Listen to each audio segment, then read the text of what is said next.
Bienvenue sur ma chaîne YouTube. Dans cette vidéo, nous allons nous intéresser à une étude du professeur Hendrik Bessembinder, publiée en 2017. Bessembinder s'est particulièrement distingué par ses recherches approfondies sur les performances à long terme des actions cotées en bourse. Il est bon de préciser que ces recherches sont souvent citées par les investisseurs et les experts en finance, pour appuyer les stratégies d'investissement passif et la gestion des risques dans les portefeuilles. Pourquoi détenir des actions individuelles peut ruiner votre portefeuille?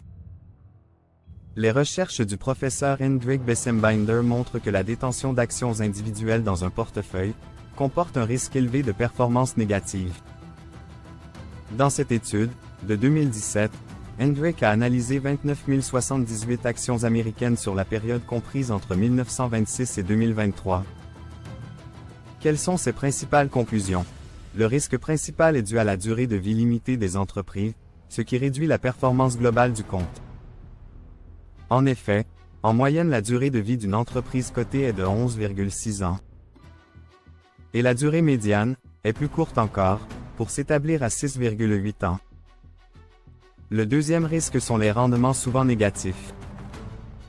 51,6% des actions étudiées ont enregistré des rendements cumulés négatifs.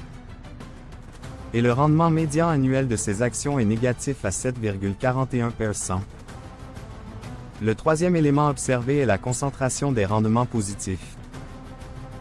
Il a été observé que les rendements positifs du marché boursier sont principalement dus à une petite proportion d'actions très performantes. En fait, seulement 4% des actions étudiées sont responsables de toute la croissance nette de la richesse des actionnaires. Bessembinder et d'autres experts, comme Larry Swedroe, soulignent qu'il est difficile d'identifier les entreprises qui vont surperformer à l'avance. Il recommande donc l'investissement passif à travers des fonds indiciels diversifiés, car cela offre une meilleure probabilité de rendement positif à long terme. L'idée est de posséder l'ensemble du marché pour profiter des actions performantes, sans prendre de risques idiosyncrasiques non rémunérés, typiques de la sélection d'actions individuelles. Le résultat de cette étude souligne que les actions individuelles présentent un risque élevé, et qu'une approche plus large via des fonds diversifiés peut offrir une meilleure protection et des rendements plus stables. Merci d'avoir regardé cette vidéo. Si vous l'avez appréciée, abonnez-vous et activez la cloche pour ne manquer aucun de nos prochains sujets.